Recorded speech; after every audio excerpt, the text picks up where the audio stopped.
السلام علیکم جی. غلطی کا اطلاق کسی سے بھی ہو سکتا ہے, غلطی کسی سے بھی سرزد ہو سکتی ہے. کیا ہم سب پرفیکٹ ہیں؟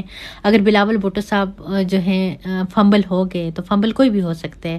تو فمبل ہونا, کسی کا تمسخر اڑانا, مذاق اڑانا, اگر ہم مسلمان ہوتے سورۃ الحجرات پڑھی ہوتی تو ہمیں تھوڑی سی شرم ہوتی کہ اس طرح کسی کا مذاق نہیں اڑایا جاتا, اور اپنی صرف اور صرف ریٹنگ لکھ کے لیے, ٹی آر پی کے لیے, خود کو اس میں لانے کے لیے ہم اس پہ ویڈیوز بنا رہے ہیں اور اس طرح بڑھ چڑھ کے حصہ لے رہے ہیں کہ جیسے بہت ہی ہم کوئی نیکی کا کام کر رہے ہیں. تو میرے خیال میں پرفیکٹ کوئی بھی نہیں ہے. ہم میں سے کوئی بھی یہ نہیں کہہ سکتا کہ مجھ میں پرفیکشن ہے, میں بہت اچھی اردو بولتا ہوں. میرے خیال میں کسی کو بھی اتنی اچھی اردو نہیں آتی, چاہے وہ کوئی بھی پولیٹیشین ہو. کس کو اتنی اچھی اردو آتی ہے, یا کون اتنا کوئی ہائی فائی پڑھا لکھا ہے, یا کوئی بہت ہی ویل ایجوکیٹڈ ہے. کوئی نہ کوئی فمبل تو ہوا ہے ہر دور میں. لیکن بلاول بھٹو کا آپ سب سے زیادہ مذاق اس لیے اڑاتے ہو, ڈیفینیٹلی وہ اگر پاکستان سے نہیں پڑھے ہوئے, باہر سے پڑھے ہوئے ہیں, تو وقت کے ساتھ ساتھ انسان سیکھتے اور وقت انسان کو سکھاتے.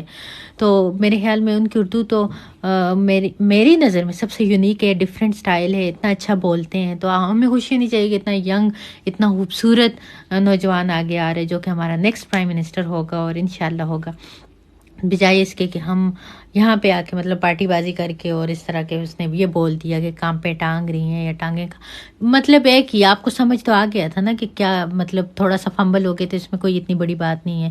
اور پلیز دوسروں کا مذاق مت اڑائیں, اور دوسروں کا مذاق اڑانے سے پہلے قرآن پاک, ہم خود کو مسلمان کہتے ہیں, بینگ اے مسلم, چاہے وہ کوئی بھی مطلب جس پولیٹیشین نے بھی اس کا مذاق اڑایا ہے تو ان کو اتنی شرم, اتنی حیا ہونی چاہیے تھی کہ وہ ہمارے پاکستان کی نمائندگی کر رہے ہیں. ہمارے پاکستان کے کیا نمائندگی کر رہے ہیں؟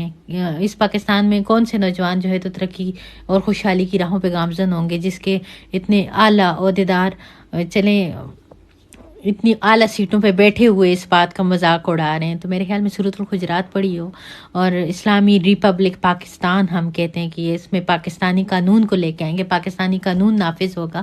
تو میرے بھائی, پاکستانی قانون کیا کسی کا مذاق اڑانے سے نافذ ہوتے ہیں؟ پاکستانی قانون تبھی نافذ ہوگا جب ہم کیا کہتے ہیں اس کی پاسداری کریں گے, جب ہم اسلام کے قوانین کے مطابق اپنی زندگی گزاریں گے. تو اگر اسلام اور قرآن پاک کو ہم نے پڑھا ہوتا صحیح معنوں میں, تو بلکہ قرآن پاک ہم سے فرماتے ہیں, سورۃ الحجرات میں ہے کہ کسی کا تمسخر مت اڑائیں. تو ہم کسی کا تمسخر اڑائیں گے, مذاق کریں گے, تو جس پولیٹیشین نے بھی اس طرح کی بات کی, تو میرے خیال میں ان کے لیے بہت شرم کی بات ہے. اتنے بڑے بڑے سیٹوں پہ, اتنے بڑے بڑے عہدوں پہ بیٹھ کے ایک معصوم انسان کا آپ مذاق اڑا رہے ہو, ایک ینگ انسان کا آپ مذاق اڑا رہے ہو, اور اس بندے کا آپ مذاق اڑا رہے ہو کہ جو مطلب ابھی سیکھ رہا ہے. اور میری سپورٹ بلاول آپ کے ساتھ ہے. آئی لو یو سو مچ بلاول, اور انشاءاللہ آپ ہمارے نیکسٹ پرائم منسٹر ہیں. Best of look.